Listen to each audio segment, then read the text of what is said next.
sur les causes de l'acné parce qu'elles sont plurifactorielles. Donc on a parlé de l'hyperséborrhée. Oui, exactement. Il y a également l'hyperkératinisation qui va un petit peu avec l'hyperséborrhée. Oui, c'est lié de toute façon, plus ou moins. La fameuse bactérie, Cutibacterium acnes, mais il y a aussi des facteurs externes que sont la pollution. La pollution, effectivement. Les cosmétiques très agressives.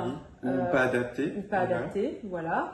Et ça, il faudra qu'on fasse le point là-dessus. Tu nous diras quels sont les cosmétiques qui aggravent les poussées d'acné. Oui. Le stress. Récemment, des études ont démontré que le stress était pourvoyeur d'acné. Et je sais qu'il y a un débat sur l'alimentation. Alors, j'ai un petit peu fait la revue de la littérature au niveau PubMed, Medline. Alors, il y a un lien indirect entre alimentation et acné parce que l'alimentation va avoir une action sur les hormones. Voilà. Exactement. Notamment tout ce qui est sucre et le lait notamment qui vont agir sur les hormones via l'insuline. L'insuline, les IGF-1 notamment, enfin je vais vous passer un petit peu tout le cycle hormonal, mais indirectement il y aura une action. Alors les études sont assez mitigées pour ce qui est le lait. C'est surtout chez les personnes occidentales, qui mangent de manière occidentale, qui peuvent avoir de l'acné à cause d'une trop grande consommation de lait.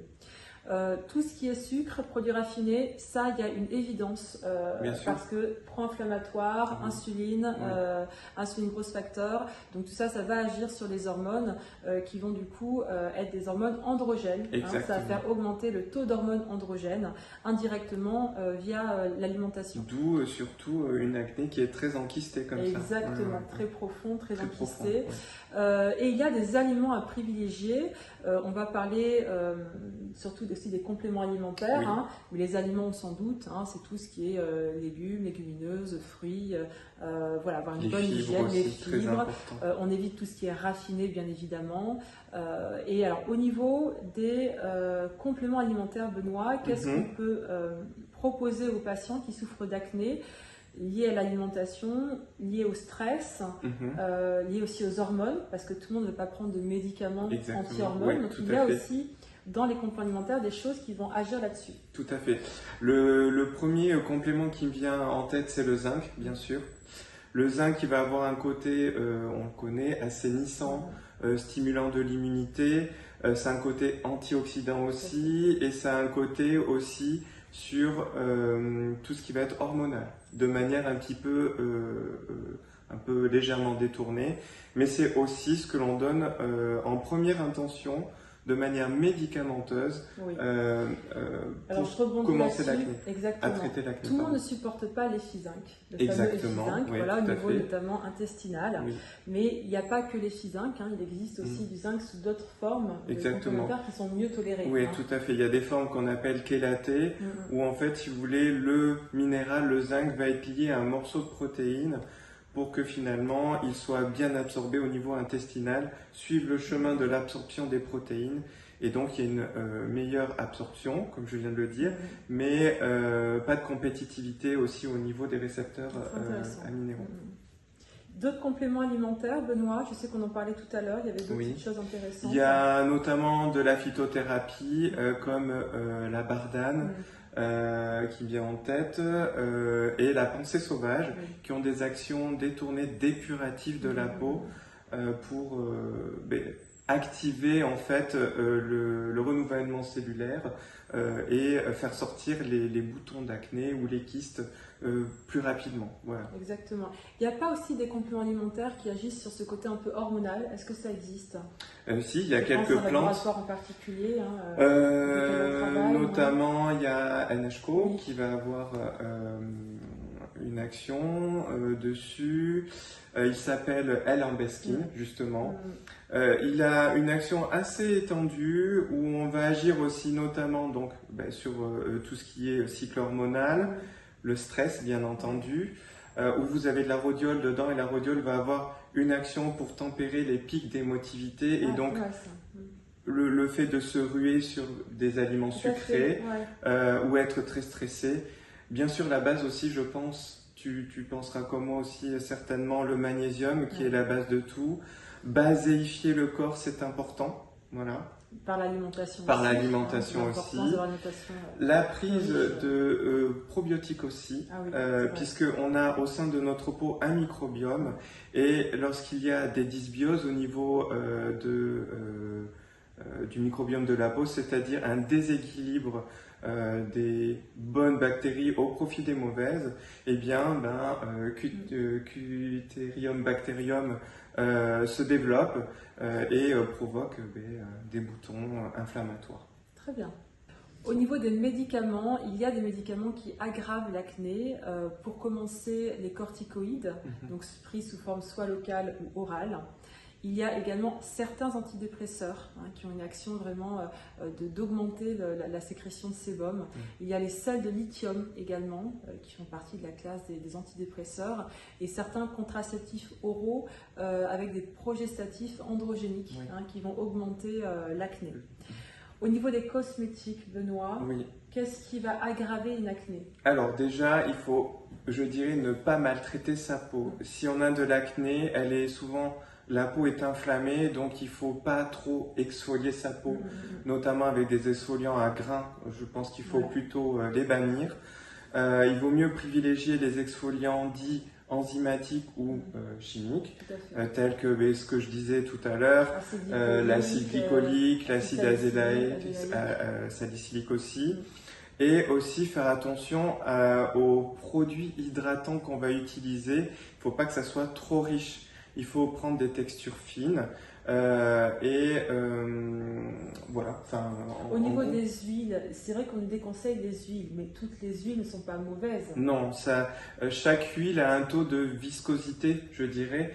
Et plus on va aller sur une viscosité très fluide, très légère, moins ça va obstruer les pores, tels que l'huile de jojoba, qui dans sa composition se rapproche du sébum, de la production de sébum.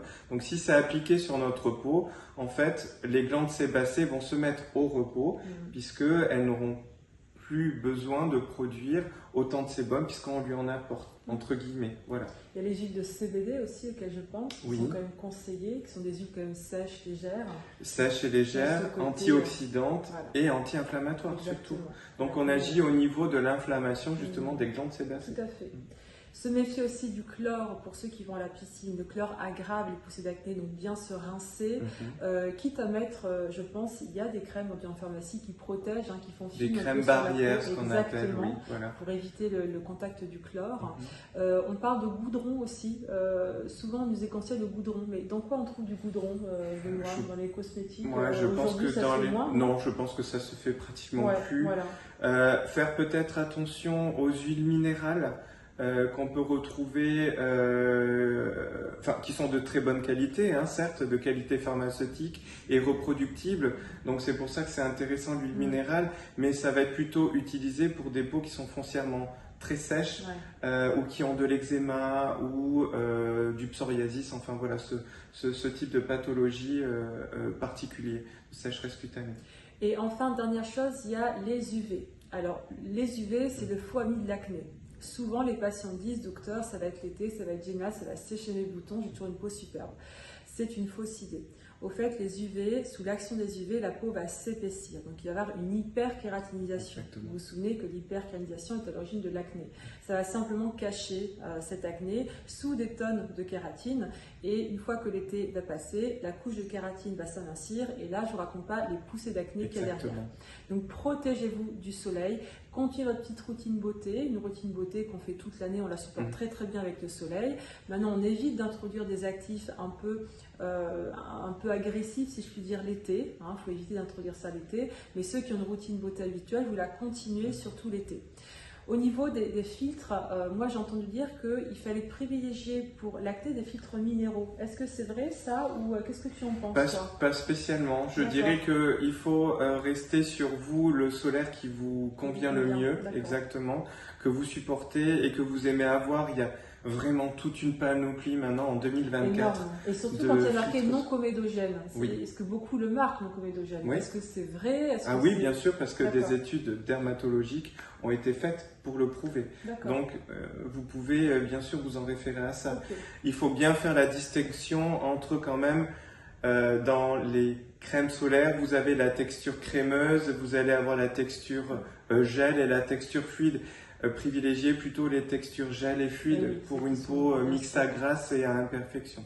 Et c'est vrai qu'aujourd'hui, il y a même des crèmes solaires où il y a du blur dedans. Donc pour les peaux, suite à l'acné, qui ont des cicatrices, et souvent, moi j'ai des patients, on s'en occupe, pour les cicatrices, ça met du temps. Une cicatrice, ça met des mois et des mois à se traiter. Donc en attendant, pour éviter de subir cette cicatrice, il y a des crèmes solaires blur, teintées. Il y a suffisamment aujourd'hui sur le marché de crèmes solaires qui vont mettre en valeur. Oui, bien sûr. Qui vont magnifier la peau, tout simplement. Lisser les irrégularités, jouer un petit peu sur les différentes tonalités, les petites imperfections, les taches inflammatoires. Tout à fait. Alors, on termine cette vidéo avec un actif phare qui est... le rétinol ou les rétinoïdes, la famille des rétinoïdes. Donc cette famille des rétinoïdes est extrêmement importante dans l'acné. Elle est également pour un autre sujet d'anti-âge qui fera l'objet d'une future vidéo. Benoît, est-ce que tu peux nous parler de cet actif phare? Comment il fonctionne? Pourquoi sur l'acné c'est important d'en introduire? Et comment l'introduire surtout? Ok. Donc on va partir du fameux rétinol ou rétinaldéhyde. Ce ne sont pas tout à fait les mêmes molécules, mais c'est la même fonction. Dérivé de la vitamine A, dérivé mais de ce la n'est pas de la vitamine vitamine A, non. Parce que les patients confondent ça. Exactement, il y a la vitamine A, le rétinol, rétinaldéhyde, le grain actif rétinoïde et bien sûr la trétinoïne et je crois le tarazotène, c'est ça? Sûrement. Enfin, voilà, une autre molécule prescrite en dermatologie.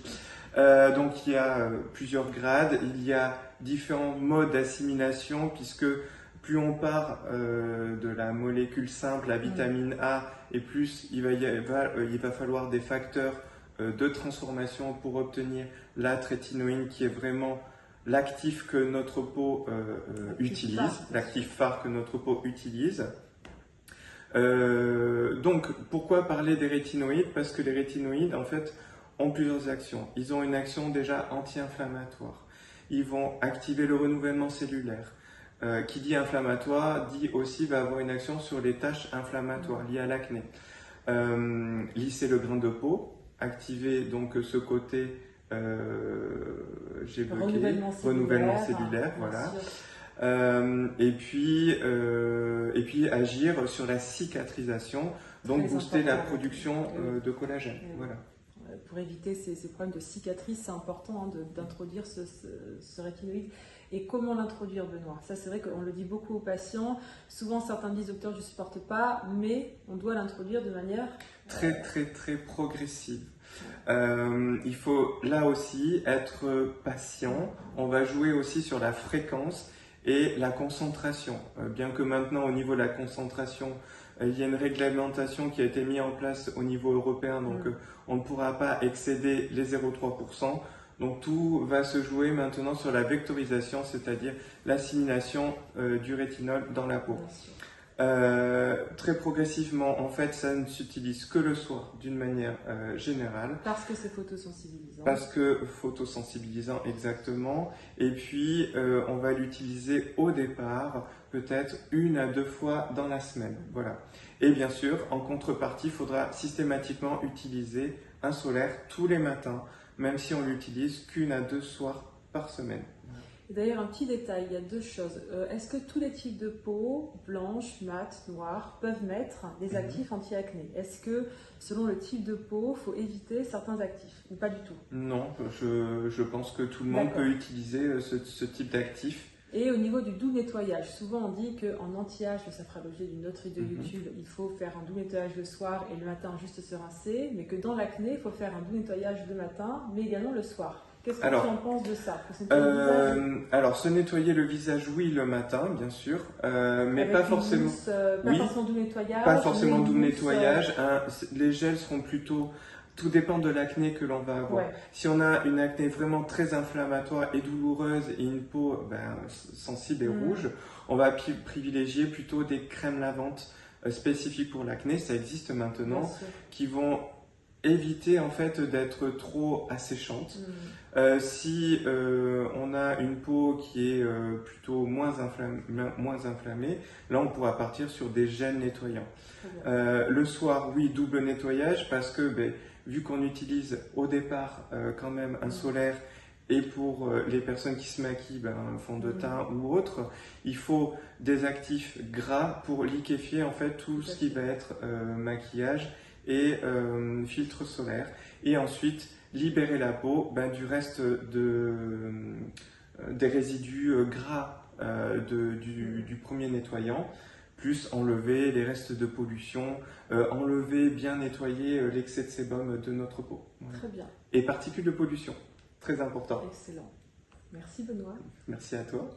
Grand merci à vous tous d'avoir suivi cette vidéo. Vous retrouverez Benoît et moi-même dans une prochaine vidéo où on parlera des actifs anti-âge. Exactement. Ça va intéresser beaucoup de monde, que ce soit en prévention, en réparation de peau. Retrouvez-nous également sur Instagram. Je vous mets le Insta de notre Benoît Cosméto s'il y a des questions à lui poser. Il sera ravi de vous répondre et de vous conseiller. Merci beaucoup. Merci à toi, ma Sophie. Bye bye. Bye bye, à bientôt.